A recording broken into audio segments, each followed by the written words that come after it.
sa katotohanang ipinapangaral ng Santa Iglesia Katolika na hindi may tanggi ng mga Protestante, salungatang aral at pahayag ng mga pastor, ilalantad.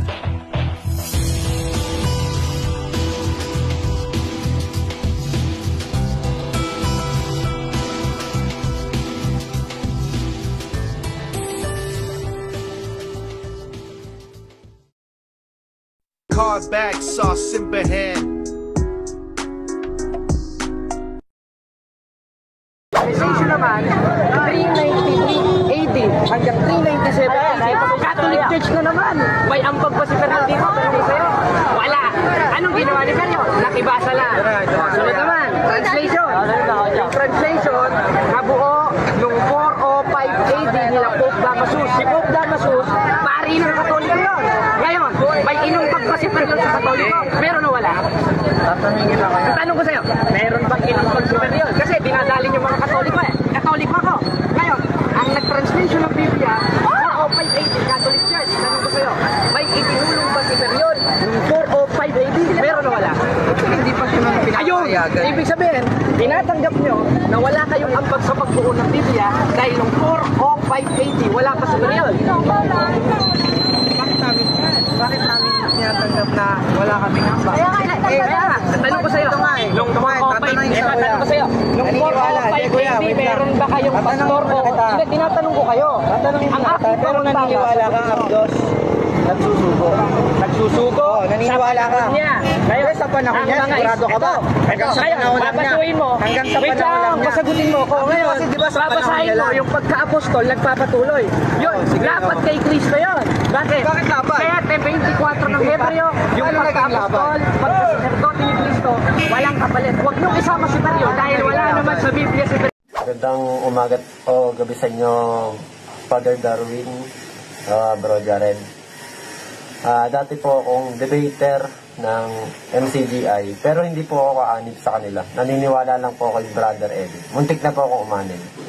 And then, nagsimula po yung pagbalik ko sa tunay na iglesia, walang iba kundi ang Iglesia Apostolica Romana, nung lumipat si Jared.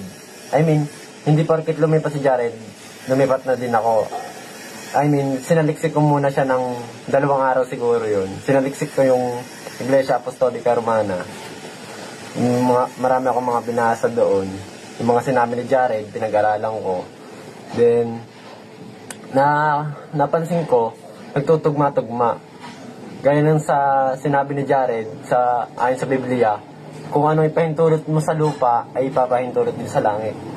Ay napag-isip-isip ko, tama ang Iglesia Katolika Apostolica Romana.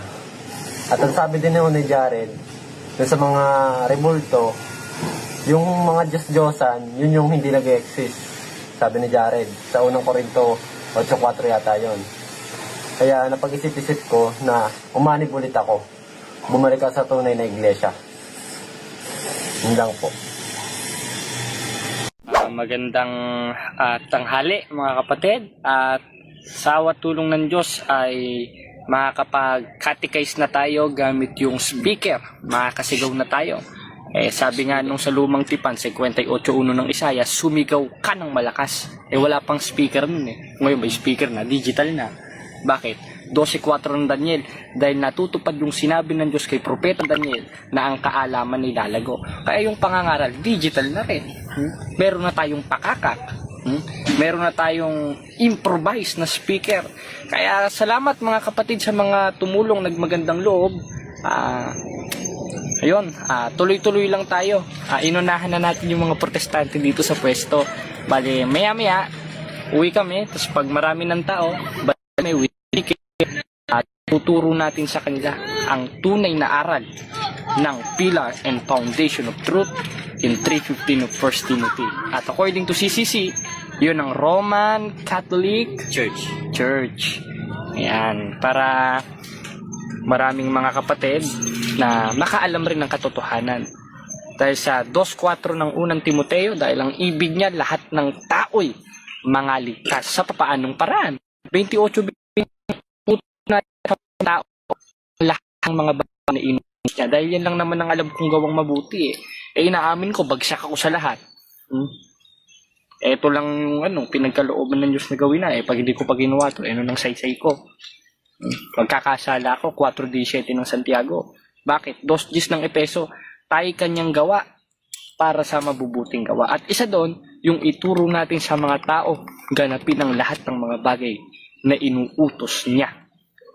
Kaya tayo, i-evangelize, ikakatechize natin yung mga kapatid dito para hindi maakay ng mga protestante. Anong masasabi mo, kapatid na Mago? Ayun, yun, masaya ako kasi makakapangaral tayo dyan, makakagaya tayo, yung mga kapatid natin, mapigilan na, yun, maligaw ng mga protestante. Amen. Yun, sa'yo ko nabigay, paalam na, Bro Mago. Paalam na po mga kapatid, nandito na lang po. Ug inyo nang nabati ang mga Card back, sauce in hand.